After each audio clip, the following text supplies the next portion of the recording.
Muslim ಸಮುದಾಯದ ದೊಡ್ಡ ಹಬ್ಬ ಬಕ್ರೀದ್ ಮತ್ತು ಪಂಢರಪುರ ವಿಠ್ಠಲ ಆರಾಧನೆಯ ಆಷಾಢ ಏಕಾದಶಿಯೂ ಒಂದೇ ದಿನ ಬಂದರೂ ಇಲ್ಲಿನ ಹಿಂದೂ ಮುಸ್ಲಿಂ ಬಾಂಧವರು ಶಾಂತ ರೀತಿಯಿಂದ ಆಚರಿಸಿದರು.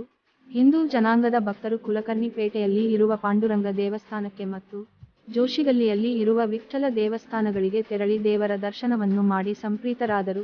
ಅದೇ ರೀತಿ ಮುಸ್ಲಿಂ ಬಾಂಧವರು ನಗರದ ಈದ್ಗಾ ಮೈದಾನದಲ್ಲಿ, ಮುರ್ತುಜಾ ಖಾದ್ರಿ ದರ್ಗಾ ಆವರಣದಲ್ಲಿ, ಜೋಡ್ ಮಸಜೀದ್ದಲ್ಲಿ ಸಾಮೂಹಿಕ ಪ್ರಾರ್ಥನೆಯನ್ನು ಸಲ್ಲಿಸಿ ಪರಸ್ಪರ ಆಲಂಗಿಸಿಕೊಂಡು ಸೋದರ ಭಾತೃತ್ವವನ್ನು ಮೆರೆದರು.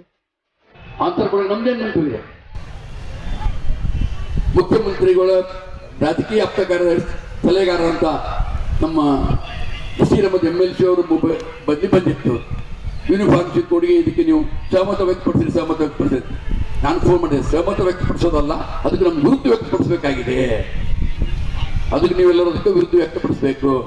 ಮುಂದೆ ಏನಾಗುತ್ತೆ ನೋಡೋಣ ಅಂತ 4 ವಿಷಯಗಳ ಮೇಲೆ ಮುಖ್ಯಮಂತ್ರಿಗಳ ಜೊತೆಗೆ ನಮ್ದು ಚರ್ಚೆ ಆಗಲಿಕ್ಕಿದೆ.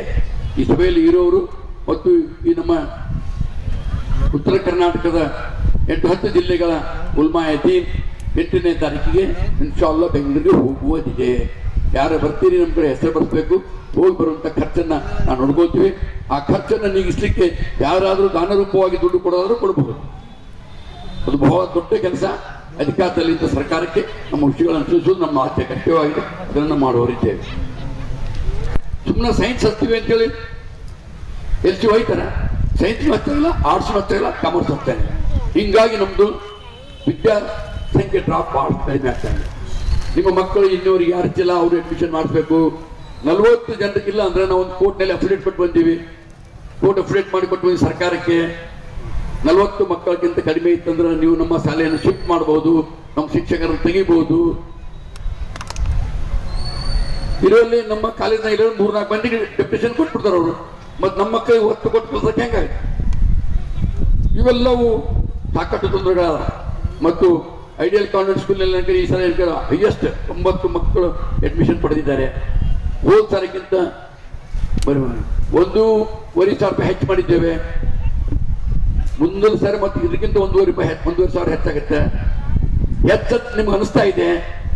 ನೀವು ಮಹೇಶ್ವರಿಯಲ್ಲಿ ನಿಮ್ಮ ಮಕ್ಕಳಿಗೆ ಹೆಚ್ಚಿನ 24,000 ರೂಪಾಯಿ ಕೊಡಬೇಕು, ನಮ್ಮ ಕಡೆ 7,000 ರೂಪಾಯಿ ಕೊಡಬೇಕು.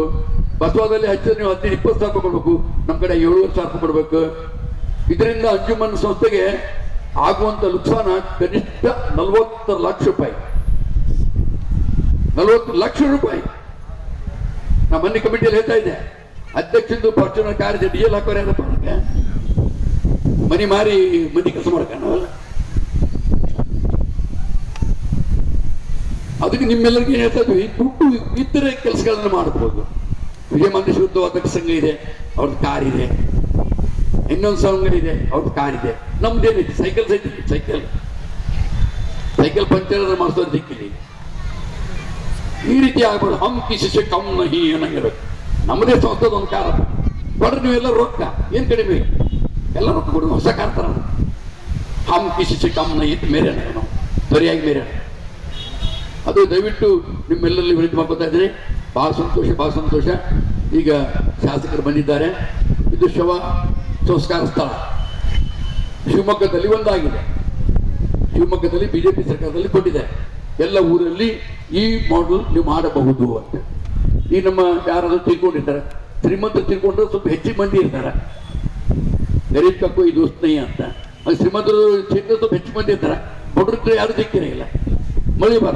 ಮಳೆ ಬಂದ್ರೆ ಇಡಬೇಕು, ನಮಾಜ್ ಮಾಡಬೇಕು, ಬಾರಿ ಸಾಯಿಸೋ 5 ಜನಕ್ಕೆ 3-4 ಮಂದಿ ಮಾಡಿ ಇಲ್ಲೇ ಇಟ್ಟು ಮಳೆ ಮಾಡಿ ಹಿಂಗೆ ತೊಗೊಂಡು ಹೋಗುವಂಥ ಸ್ಥಿತಿ ಬರ್ತದೆ. ಅದಕ್ಕೆ ಅದು ಒಂದು ಶವ ಸಂಸ್ಕಾರ ಸ್ಥಳವನ್ನು ಮಾಡಿದ್ದೀವಿ. ಅಲ್ಲಿ ಅದನ್ನ ಇಟ್ಟು ನಮಾಜಿ ಮಾಡಲಿಕ್ಕೆ ಒಂದು ನಮ್ಮ ಹಿಂದೂ ಸಮಾಜದಲ್ಲಿ ಹೆಂಗೆ ಹಿತಾಗಾರ ಮಾಡಿದ್ದಾರೆ, ಶೆಡ್ ಹಾಕಿ ಮಾಡಿದ್ದಾರೆ, ಆ ಟೈಪ್ ಇಲ್ಲೊಂದು ಶವ ಸಂಸ್ಕಾರ ಸ್ಥಳ ಆಗ್ತಾ ಇದೆ. ಅದನ್ನ ಶಾಸಕರ ಅಮೃತಹಸ್ತದಿಂದ ಅಡಿಗೆ ಸಮಾರಂಭವನ್ನು ಮಾಡ್ತಾ ಇದ್ವಿ.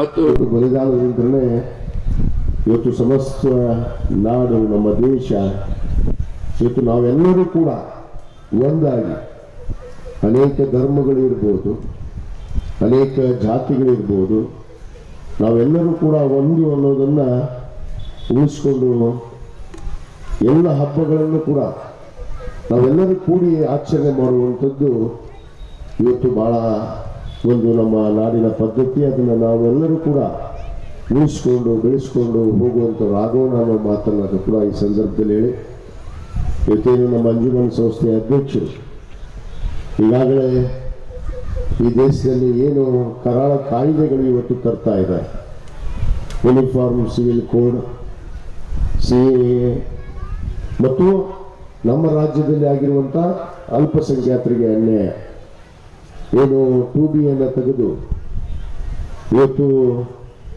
4% ಮೀಸಲಾತಿಯನ್ನು ಇವತ್ತೇನು ತೆಗೆದಿದ್ದಾರೆ, ಆ ತೆಗೆದಂಥ ಒಂದು ಮೀಸಲಾತಿ ಇರ್ಬೋದು, ಮತ್ತು ಏನೀಗಾಗಲೇ ಯೂನಿಫಾರ್ಮ್ ಸಿವಿಲ್ ಕೋಡನ್ನು ಇವತ್ತು ಕೇಂದ್ರ ಸರ್ಕಾರ ತರೋದಕ್ಕೆ ಈಗಾಗಲೇ ಸಂದೇಶವನ್ನು ಜನರ ಬಳಿಗೆ ಕಳಿಸಿದ್ದಾರೆ. ಅಧ್ಯಕ್ಷರು ಈಗಾಗಲೇ ಆಜ್ಞೆ ಮಾಡಿದ್ದಾರೆ, ಅದಕ್ಕೆಲ್ಲರೂ ತಾವು ತಿರಸ್ಕರಿಸಬೇಕು ಅನ್ನೋದನ್ನು ಬಹಳ ಸ್ಪಷ್ಟವಾಗಿ ಹೇಳಿದ್ದಾರೆ. ಅದಕ್ಕೆ ನಾವು ನೀವು ಏನು ಒಂದು ಬಾಂಧವ್ಯವನ್ನು, ಪ್ರೀತಿ ವಿಶ್ವಾಸವನ್ನು ಭಾರತೀಯರಾಗಿ ಅನುಕಂಬಂಧರಾಗಿ ಬಂದಿದ್ದೀವಿ, ಅದನ್ನೇ ಉಳಿಸ್ಕೊಂಡು ನಾವೆಲ್ಲರೂ ಆ ಯೂನಿಫಾರ್ಮ್ ಸಿವಿಲ್ ಕೋಡನ್ನು ವಿರೋಧ ಮಾಡೋಣ ಅನ್ನೋ ಮಾತನ್ನು ಕೂಡ ನಾನು ಈ ಸಂದರ್ಭದಲ್ಲಿ ಹೇಳಕ್ಕೆ ಇಚ್ಛೆಪಡ್ತೇನೆ. ಆದ ಕಾರಣ ತಾವೆಲ್ಲರೂ ಕೂಡ ಅದಕ್ಕೆ ವಿರೋಧವನ್ನು ವ್ಯಕ್ತಪಡಿಸೋಣ. ಅದರ ಜೊತೆಗೆ ನಾನು ಕೂಡ ಆ ಒಂದು ಕಾಯ್ದೆಗೆ ನಾನು ವಿರೋಧವನ್ನು ಇವತ್ತು ವ್ಯಕ್ತಪಡಿಸ್ತೇನೆ ಅನ್ನೋ ಮಾತನ್ನು ಕೂಡ ನಾನು ಹೇಳಕ್ಕೆ ಇಚ್ಛೆಪಡ್ತೇನೆ. ಯಾಕಂದರೆ CAA, NRC, NCP ಇದರ ವಿರುದ್ಧ ನಾವು ಆಗಲೇ ತಮಗೆ ಗೊತ್ತಿದೆ, ನಾವೆಲ್ಲ ಅಧ್ಯಕ್ಷರು ಅನೇಕ ತಾವೆಲ್ಲ ಹೋರಾಟದ ಮುಖಾಂತರ ಇದನ್ನ ಒಂದು ಹಂತಕ್ಕೆ ತಂದಿದ್ವಿ. ಅದರ ಮತ್ತೆ ಜಾರಿ ತರುವಂಥ ನಿಟ್ಟಿನಲ್ಲಿ ಕೂಡ ಇವತ್ತು ಕೇಂದ್ರ ಸರ್ಕಾರ ಇದೆ. ಇವೆಲ್ಲ ಕಾಯ್ದೆಗಳನ್ನು ನಾವು ವಿರೋಧಿಸೋಣ. ಮತ್ತು ಈಗಾಗಲೇ ನಮ್ಮ ಅಧ್ಯಕ್ಷರು ನಿರ್ಣಯ ಮಾಡಿದಂತೆ ನಮ್ಮ ಎಲ್ಲ ನಿರ್ಣಯಗಳನ್ನು ಹಾಫೀಸ್ ಸಾಹೇಬ್ರನ್ನ, ಮುಫ್ತಿ ಸಾಹೇಬ್ರನ್ನ ಕರ್ಕೊಂಡು ಮಾನ್ಯ ಮುಖ್ಯಮಂತ್ರಿಗಳ ಹತ್ರ ಭೇಟಿಯಾಗೋದಕ್ಕೆ ಈಗಾಗಲೇ ದಿನಾಂಕ 8ನೇ ತಾರೀಕು ಅಂತ 8ನೇ ತಾರೀಕು ಜುಲೈ ನಿರ್ಧಾರ ಮಾಡಿದ್ದಾರೆ.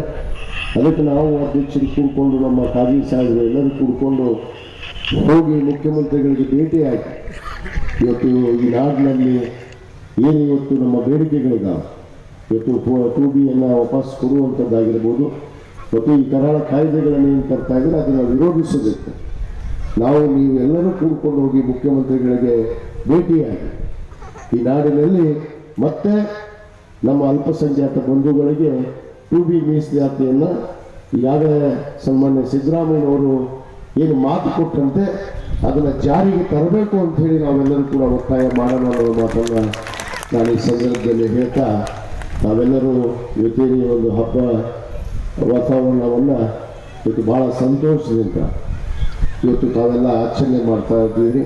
ಇದ್ರ ಜೊತೆಗೆ ನಾವು ಕೂಡ ಈ ಹಬ್ಬದಲ್ಲಿ ಪಾಲ್ಗೊಂಡು ನನ್ನನ್ನು ವಿಶೇಷವಾಗಿ ಈ ಪವಿತ್ರವಾದ ಹಬ್ಬದಂದು ನನ್ನನ್ನು ಕೂಡ ಈ ಒಂದು ಈದ್ಗಾ ಮೈದಾನಕ್ಕೆ ನನ್ನನ್ನು ಬರಮಾಡಿಕೊಂಡು ಇವತ್ತು ತಾವೆಲ್ಲ ಆಶೀರ್ವಾದವನ್ನು ಮಾಡೋದ್ರ ಮುಖಾಂತರ, ಯಾಕಂದರೆ ನಮ್ಮ ಕಾಜಿ ಸಾಹೇಬರು ಹೇಳಿದರು, ಕಳೆದ ನಾವು ರಂಜಾನ್ ಹಬ್ಬದಲ್ಲಿ ನಾವು ಪ್ರಾರ್ಥನೆಗೆ ಬಂದಾಗ ತಾವೆಲ್ಲರೂ ಕೂಡ ದುವಾ ಮಾಡಿದ್ವಿ, ತಾವೆಲ್ಲರೂ ಆಶೀರ್ವಾದವನ್ನು ಮಾಡಬೇಕು ಅಂತೇಳಿ. ಈ ರಾಜ್ಯದಲ್ಲಿ ಅಲ್ಪಸಂಖ್ಯಾತ ಬಂಧುಗಳು 88% ಮತವನ್ನು ಕೊಟ್ಟು ಇವತ್ತು ಆಶೀರ್ವಾದವನ್ನು ಮಾಡಿದ್ದು ನಾವು ಯಾರೂ ಕೂಡ ಮರೆಯೋ ಹಾಗಿಲ್ಲ, ನಮ್ಮ ಉಸಿರಿರುವವರಿಗೂ ಕೂಡ ಮರೆಯೋದಿಲ್ಲ. ಯಾಕಂದರೆ ಅತ್ಯಂತ ಒಂದು ಬಹುಮತದಿಂದ ಗೆಲ್ಲೋದಕ್ಕೆ ತಮ್ಮ ಪಾತ್ರ ಬಹಳ ಪ್ರಮುಖವಾಗಿದೆ.